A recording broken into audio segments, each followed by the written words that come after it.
Bonjour à tous. Dans cette vidéo, on va s'intéresser aux notions d'assertion et de prédicat. L'objectif global est de présenter une façon de définir un ensemble à l'aide d'une propriété, ce qui est en fait la façon la plus courante de définir un ensemble en mathématiques. Pour expliquer ce qu'on entend par propriété définissant un ensemble, ce que les mathématiciens appellent des prédicats, il va falloir poser quelques bases de logique, en parlant notamment d'assertion et de valeur de vérité. Une fois qu'on aura introduit tout ça, on regardera quelques exemples concrets pour voir comment les prédicats sont utilisés dans la pratique. Cette vidéo est le deuxième épisode de la série intitulée Logique et ensemble. Pour pouvoir la suivre sans accroc, le seul prérequis est d'avoir vu l'épisode 1. Vous trouverez davantage d'informations sur les prérequis dans la description de cette vidéo, ainsi que des liens vers d'autres ressources qui s'y rattachent, la playlist Logique et ensemble, des compléments, des exercices, etc. Allons-y sans plus attendre et commençons par la notion d'assertion. Une assertion, c'est une phrase qui est soit vraie, soit fausse, mais jamais les deux simultanément. On parle aussi de proposition ou d'affirmation ou encore d'énoncé. Par exemple, la phrase « les chats sont des félins » c'est une assertion vraie, et la phrase « les chiens sont des félins » c'est une assertion fausse. Mais il y a des phrases dans le langage courant qui ne sont pas des assertions. Par exemple, la phrase « allons-y », ce n'est pas une assertion puisqu'elle n'a aucune valeur de vérité. Et il y a aussi quelques phrases qui peuvent être assez trompeuses, où il n'est pas évident de déterminer si c'est une assertion ou pas. Par exemple, la phrase « cette phrase contient 5 mots ». Si on compte les mots, 1, 2, 3, 4, 5, c'est bon, c'est une assertion vraie. Et vous voyez que ce qu'elle a de particulier, c'est qu'elle fait référence à elle-même. On parle d'autoréférence. Et de manière générale, il faut se méfier des phrases autoréférentes, on préfère les éviter en mathématiques parce qu'elles peuvent conduire à des paradoxes. Dernier exemple, la phrase « cette phrase est fausse », vous voyez qu'elle est autoréférente, eh bien ce n'est pas une assertion. Parce que si elle est vraie, alors elle doit être fausse aussi. Et si elle est fausse, eh bien automatiquement elle est vraie. Donc on a une phrase dans les deux cas, elle est vraie et fausse simultanément, et ça c'est pas possible pour une assertion. Pour la petite histoire, cet exemple est appelé le paradoxe du menteur. Quelqu'un qui ment tout le temps ne pourra jamais dire « je mens ». Donc vous voyez que le cadre de langage dans lequel travaillent les mathématiciens reste quand même relativement restreint, dans le sens où il faut que chaque phrase soit vraie, soit fausse, pas les deux en même temps. Et si, comme on l'a vu dans l'épisode 1, les ensembles sont en quelque sorte la brique élémentaire des mathématiques, alors sans conteste, les assertions, c'est la brique élémentaire de la logique. Les assertions vont servir à construire des raisonnements et à développer tout un langage formel permettant de décrire et d'étudier rigoureusement et sans ambiguïté les objets mathématiques. Parlons maintenant de table de vérité, qui est un outil très pratique lorsqu'on s'intéresse spécifiquement aux assertions. Une table de vérité, c'est un tableau permettant de récapituler toutes les combinaisons possibles des valeurs de vérité d'une ou de plusieurs assertions. Ce qu'on appelle les valeurs de vérité, c'est soit vrai, soit faux. La valeur de vérité faux dans les tableaux, elle va être représentée par la lettre F ou par le nombre 0. Et la valeur de vérité vraie, elle va être représentée par la lettre V ou par le nombre 1. Donc si on n'a qu'une seule assertion, appelons-la P. La table de vérité de cette assertion P, ça va être très simple. Vous allez avoir deux cases puisqu'il y a deux possibilités, soit P est vrai, soit P est fausse. Donc si vous utilisez la notation avec des 0 et des 1, ça va être 1 ou 0. Là où ça devient un peu plus intéressant, c'est quand on commence à comparer plusieurs assertions. Considérons deux assertions P et Q. À quoi va ressembler la table de vérité? Eh bien, il va y avoir 4 cas possibles. Il faut imaginer qu'on va séparer la table en deux, ici au milieu. La première moitié, ça va être le cas où P va être vrai, et la deuxième moitié, le cas où P va être fausse. Et ensuite, pour Q, on a juste à alterner. Un coup elle est vraie, un coup elle est fausse, un coup elle est vraie, un coup elle est fausse. Donc là, on a les 4 combinaisons possibles des valeurs de vérité de deux assertions. Soit elles sont toutes les deux vraies, soit la première est vraie et la deuxième fausse, soit la première est fausse et la deuxième vraie, soit elles sont toutes les deux fausses. Et vous pouvez bien sûr noter ça avec des 1 et des 0 si vous préférez. Passons maintenant au cas de 3 assertions, P, Q et R. Comme j'ai expliqué, on va adopter la même méthode. On va imaginer que la table elle est séparée en deux. Première moitié, c'est quand P est vrai, deuxième moitié, quand P est fausse. Et ensuite, il faut faire tous les cas possibles de 2 assertions. Donc il faut reprendre la table de vérité précédente. On va juste la recopier et on aura tous les cas possibles de combinaison de 2 assertions dans le cas où P est vrai. Et ensuite, on la recopie une deuxième fois sur la deuxième moitié. Dans le cas où P est fausse, on prend toutes les combinaisons possibles des valeurs de vérité de 2 assertions Q et R. Et donc globalement, vous voyez que sur la première ligne, on a séparé en 2, on a mis vrai-faux. Sur la deuxième ligne, on a séparé en 4 et on a alterné vrai-faux, vrai-faux. Et sur la dernière ligne, on a séparé en 8 et on a alterné vrai-faux, vrai-faux, vrai-faux, vrai-faux. Ce procédé, vous pouvez le répéter ensuite pour 4 assertions, 5 assertions et ainsi de suite. Les tables de vérité sont donc une façon visuelle de représenter tous les cas possibles lorsqu'on considère plusieurs assertions. Venons-en maintenant à la notion principale de cette vidéo, la notion de prédicat sur un ensemble. Définir un prédicat P sur un ensemble A, ça consiste à associer à tout élément X dans A une assertion P de X. Alors on va donner des exemples très vite, mais ce qu'il faut bien comprendre, c'est que pour chaque élément de A, on a une assertion P de X dont la valeur de vérité va dépendre a priori de l'élément X qu'on aura considéré dans A.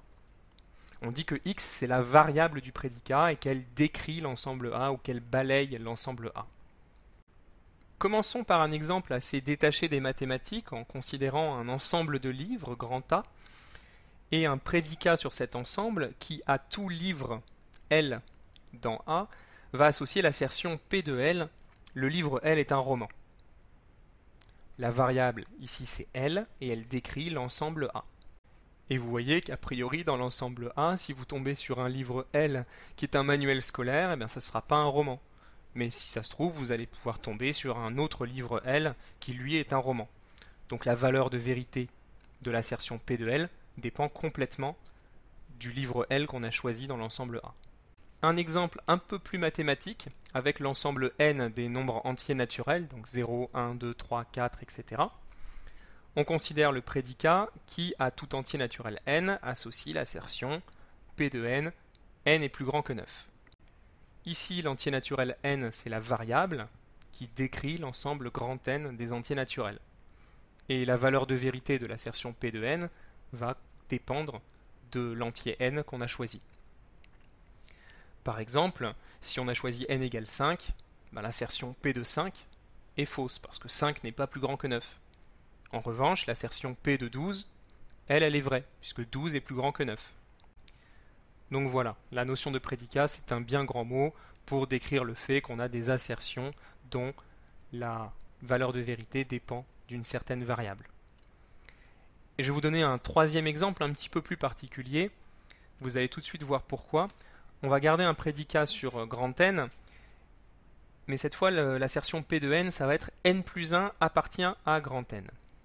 Vous vous rendez compte que quel que soit l'entier n que vous considérez, n plus 1 c'est encore un entier naturel. Donc c'est encore dans l'ensemble grand N. Donc l'assertion P de n, elle est vraie quel que soit l'entier naturel n que vous avez considéré. J'ai écrit ici que l'assertion P de n est indépendante de la variable n. Pour être précis, c'est sa valeur de vérité qui est indépendante de la variable n. Elle est tout le temps vraie, quelle que soit la variable n. Mais il est évident que l'assertion P de n, suivant l'entier n que vous considérez, ça ne va pas être la même assertion. Si vous prenez n égale 0, l'assertion ça va être 1 appartient à n. Si vous prenez n égale 3, l'assertion ça va être 4 appartient à n. Donc on a bien des assertions qui vont être différentes suivant le n que vous considérez, mais leur valeur de vérité, elle, ne va pas dépendre de l'entier n que vous avez considéré. Donc il est tout à fait possible de croiser ce genre de choses, et de même, on pourrait croiser un prédicat qui va donner des assertions qui sont fausses, quel que soit l'élément considéré. Il ne faut pas s'en formaliser, et on étudiera un petit peu plus en détail ces cas-là dans la suite de cette série quand on parlera notamment de quantificateurs. Pour l'heure, si on a introduit des prédicats, c'est pour pouvoir définir de nouveaux ensembles. Mais avant d'en arriver là, je vais faire quelques petites remarques supplémentaires sur les prédicats. Premièrement, la notion de changement de variable. En fait, la variable d'un prédicat, on dit qu'elle est muette, dans le sens où elle ne désigne pas un objet qui a été défini préalablement. Elle n'existe que dans le cadre du prédicat. et on peut la remplacer par n'importe quelle lettre. On appelle ça un changement de variable. Par exemple, le prédicat défini sur n par l'assertion p de n est plus petit que 5, c'est exactement le même prédicat que celui qui est défini sur n par l'assertion p de x est plus petit que 5. Vous voyez, j'ai juste changé le nom de la variable qui décrit l'ensemble n. Et c'est pas dérangeant, parce que cette variable, elle n'a pas été définie avant, et elle ne sera pas utilisée après. Elle n'a de sens qu'à l'intérieur du prédicat. Dans un raisonnement, si on introduit un prédicat, on veille à ne pas utiliser pour sa variable une lettre qui a déjà été employée précédemment. Bon, cette règle de rédaction, je vous avoue que les mathématiciens, à force, comme ils ont l'habitude, ils ne la respectent pas forcément. Surtout qu'ils arrivent rapidement à court de lettres. Mais je vous conseille, dans un premier temps, de toujours faire la distinction, d'utiliser des symboles différents afin d'éviter tout risque d'ambiguïté. La deuxième remarque que je voulais faire sur les prédicats, c'est sur la notion de prédicat à plusieurs variables. Si on considère deux ensembles grand A et grand B, et que pour un élément petit a dans grand A et un élément petit b dans grand B, on note P de AB l'assertion A égale B. Vous voyez que c'est une assertion qui dépend de deux variables, petit a et petit b. Petit a décrit l'ensemble grand A et petit b décrit l'ensemble grand B. De la même façon, on peut définir des prédicats à 3 variables, 4 variables, 5 variables et ainsi de suite. En fait, on verra plus tard dans cette série, quand on aura introduit la notion de produit cartésien, que ces deux variables, elles peuvent être vues comme un couple de deux variables. Et donc notre prédicat, finalement, c'est un prédicat à une seule variable, c'est juste que sa variable, c'est un couple de deux éléments, le premier dans grand A et le deuxième dans grand B. Mais c'est juste une vision de l'esprit et il ne faut pas trop s'énerver là-dessus. Je tenais juste à vous confirmer qu'il est possible de travailler avec des assertions qui dépendent de plusieurs variables et de parler de prédicats à plusieurs variables. Bien, maintenant passons à ce que vous attendiez tous, comment définir un ensemble à l'aide d'un prédicat. Partons d'un prédicat P sur un ensemble A. On peut alors définir un nouvel ensemble, grand B, constitué des éléments x dans grand A, tels que l'assertion P de x soit vraie. La notation formelle pour ça, ça va être ceci. On retrouve la notation entre accolades qu'on a pour les listes, mais ici on va dire que l'ensemble grand B, c'est l'ensemble des x dans A, des éléments de A, tels que P de x. Sous-entendu, tel que P de x soit vrai. Quand on définit un ensemble B comme ceci, à l'aide d'un prédicat, on dit que B a été défini par compréhension. Et bien souvent, le mot prédicat, on va petit à petit l'abandonner pour utiliser la notion un peu plus passe-partout de propriété. L'ensemble B, c'est l'ensemble des éléments de A qui vérifient une certaine propriété. Si l'assertion P de x c'est une propriété, par exemple x est rouge et a des yeux noirs, eh bien l'ensemble B c'est tout simplement l'ensemble des éléments de A qui sont rouges et qui ont des yeux noirs. C'est donc une façon extrêmement pratique de définir un ensemble qui en plus a une notation formelle assez concise. On a un ensemble toujours de références et dans cet ensemble de références on considère les éléments qui ont une certaine propriété. Prenons par exemple l'ensemble A des entiers naturels plus petits que 5. Je pourrais définir ça avec une liste, comme on a vu dans l'épisode précédent. L'ensemble A contient les entiers 0, 1, 2, 3 et 4. Si on veut définir cet ensemble A par compréhension, on peut introduire un prédicat sur n. Grand A, ça va être l'ensemble des entiers naturels petit n qui vérifie la propriété petit n strictement inférieur à 5. Ou si vous préférez, l'ensemble des entiers naturels petit n qui vérifie la propriété petit n inférieur ou égal à 4. Ces deux assertions ici, même si elles ne sont pas exactement les mêmes, pour deux entiers naturels, elles veulent dire exactement la même chose. Prenons un deuxième exemple, l'ensemble B des entiers naturels de 7 à 68. Avec une liste, c'est un petit peu long à écrire. Alors on peut utiliser l'astuce des 3 petits points, 7, 8, 9, 10, etc. jusqu'à 68 pour faire comprendre que c'est des entiers de 1 en 1, de 7 jusqu'à 68. Ok. Et par compréhension, là, ça va devenir beaucoup plus intéressant. Puisqu'il suffit de prendre le prédicat, la propriété, n est compris entre 7 et 68. L'ensemble B, ça va être l'ensemble des entiers naturels n qui vérifie la propriété 7 inférieur ou égal à n inférieur ou égal à 68. J'espère que vous commencez à comprendre l'intérêt de définir un ensemble par compréhension. Quand il y a trop d'éléments dans l'ensemble, par exemple, les lister tous de manière exhaustive, c'est un petit peu long. Alors que par compréhension, on a juste donné la propriété propre aux éléments de cet ensemble B. C'est finalement beaucoup plus proche de la façon de décrire l'ensemble B dans le langage courant, l'ensemble B des entiers naturels de 7 à 68. B est l'ensemble des entiers n qui sont compris entre 7 et 68. Passons à un troisième exemple, vu que définir un ensemble à l'aide d'un prédicat, c'est l'objectif principal de ce chapitre, je préfère qu'on donne plusieurs exemples pour bien comprendre le concept. Ici, on va étudier un exemple qui va nous permettre d'alléger encore la notation qu'on a utilisée pour définir un ensemble par compréhension. On considère l'ensemble C des entiers naturels pairs. La façon naïve de noter ça avec une liste, c'est de commencer par lister les premiers entiers naturels pairs, et puis au bout d'un moment de mettre 3 petits points. 0, 2, 4, 6, 8, etc. Par compréhension, on peut tout simplement écrire la propriété en français. C est l'ensemble des n dans grand N, tels que n est pair. Bon, ça à la limite, vous pourriez me dire que c'est un petit peu triché, puisqu'on n'a pas complètement défini C avec du langage formel. On a encore une petite trace de langage courant. Je vous garantis que c'est en général pas ce qui pose problème aux mathématiciens. Mais là, il est possible de définir ce qu'on entend par n et pair avec le langage formel. Tout ce qu'il faut savoir, c'est que les entiers pairs, c'est les nombres qui sont divisibles par 2, qui sont dans la table de multiplication de 2. Ils vont tous s'écrire 2 fois un entier. 0, c'est 2 fois 0. 2, c'est 2 fois 1.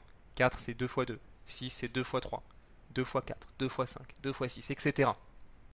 Donc formellement, plutôt que de prendre l'assertion P de n, n est pair, on peut prendre l'assertion il existe un entier k tel que n soit égal à 2 fois k.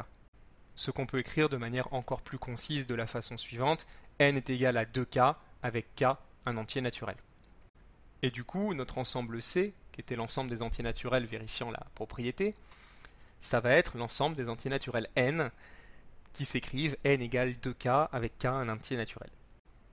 Voilà donc l'écriture complètement formelle de cet ensemble C défini par compréhension.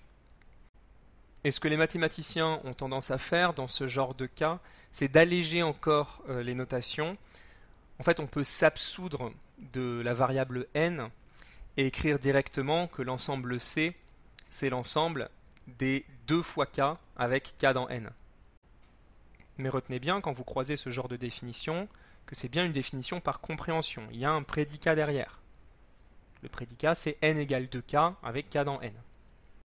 Si j'essaie de généraliser un petit peu les situations dans lesquelles on va pouvoir adopter cette notation allégée, voilà ce que ça donnerait.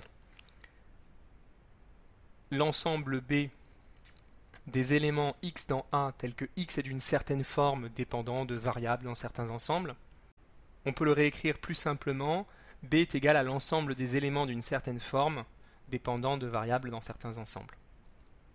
J'espère que vous voyez bien le parallèle ici avec l'exemple qui est au-dessus. N appartient à N, X appartient à A. N est égal à 2K avec K, un élément dans l'ensemble grand N. X est égal à une certaine forme dépendant d'éléments dans certains ensembles. Et ça s'écrit de manière allégée, 2K, donc la forme de N, une certaine forme, avec K dans N, dépendant d'éléments dans certains ensembles.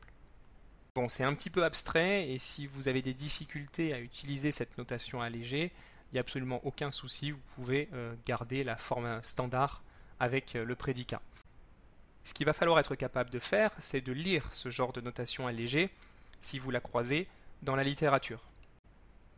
Le langage formel des mathématiques, c'est un petit peu compliqué au début, comme tout nouveau langage, et donc, tant que vous n'êtes pas parfaitement habitué, il faut vous forcer à lire ce genre de choses quand vous les croisez écrites dans le langage formel.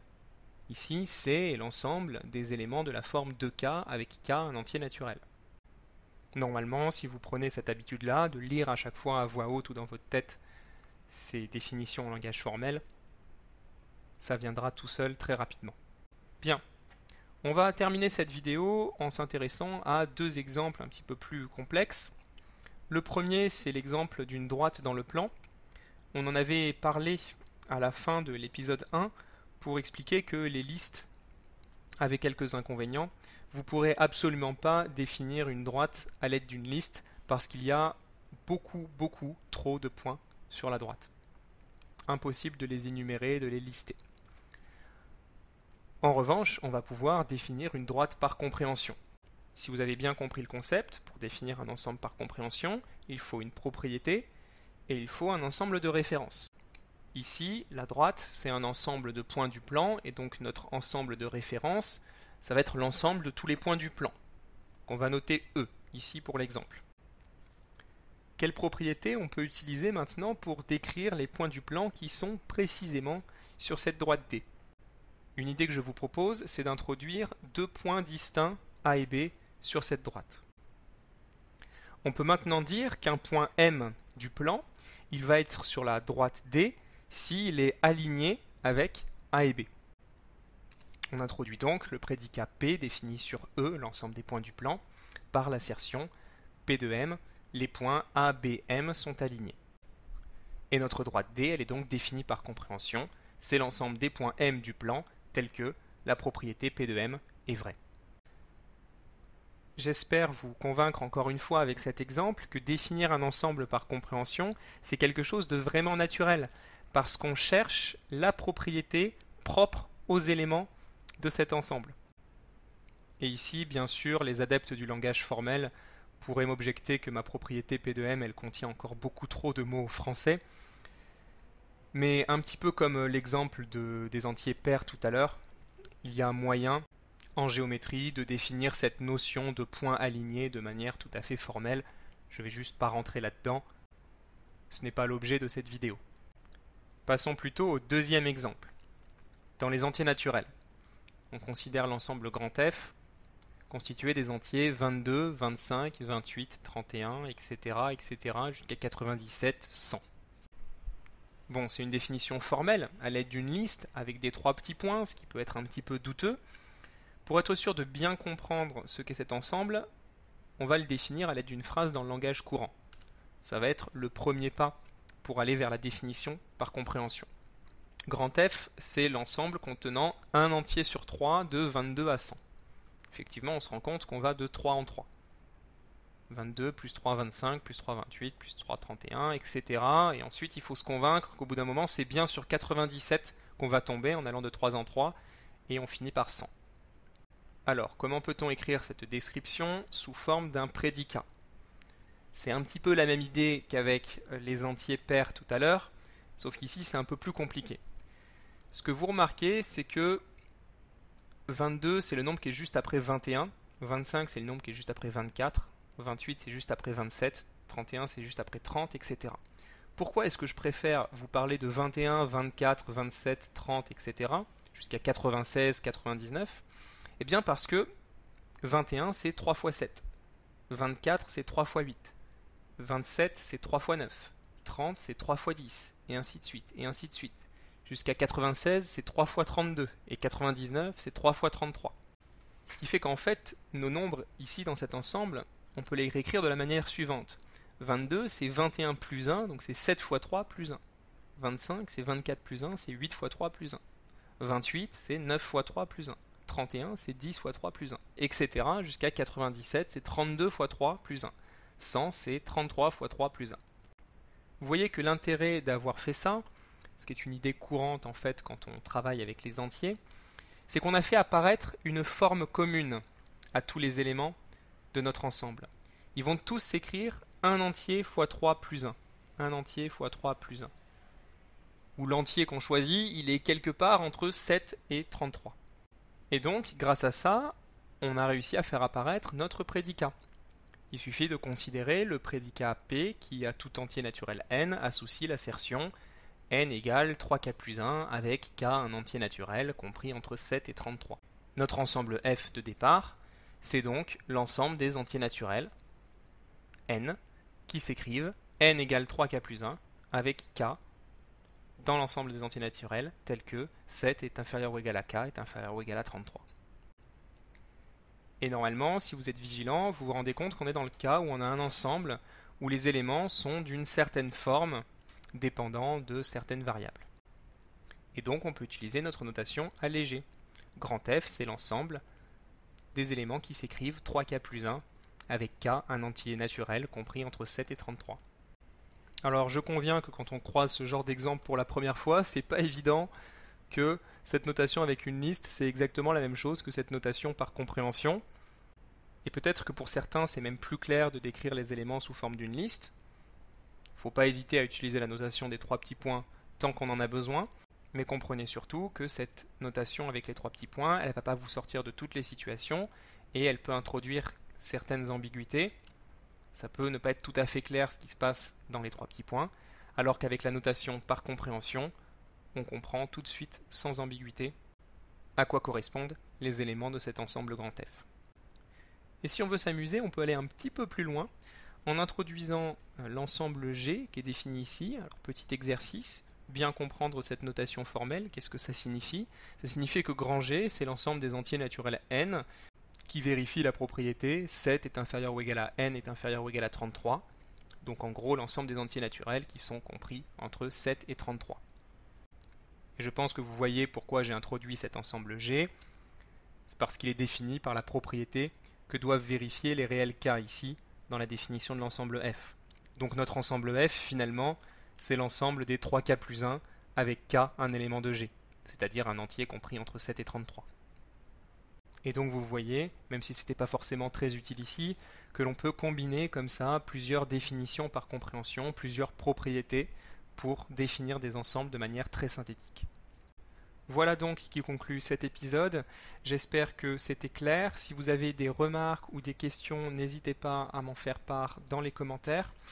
Vous trouverez en description de cette vidéo des liens vers des ressources qui se rattachent aux notions qu'on a vues ici dans cette vidéo. Et j'insiste sur l'importance de s'entraîner pour se familiariser avec ces notions qui sont utilisées partout en mathématiques. Quel que soit le domaine que vous étudiez, vous aurez à considérer des ensembles et donc à les définir à l'aide de propriétés. Vous serez confronté à ce langage formel qu'il va falloir être capable de décrypter, capable de s'approprier et d'utiliser soi-même. Donc pour ça, il faut s'entraîner, il faut pratiquer et vous trouverez parmi les liens notamment des liens vers des exercices que j'ai corrigés en vidéo qui se rapportent aux notions qu'on a vues ici.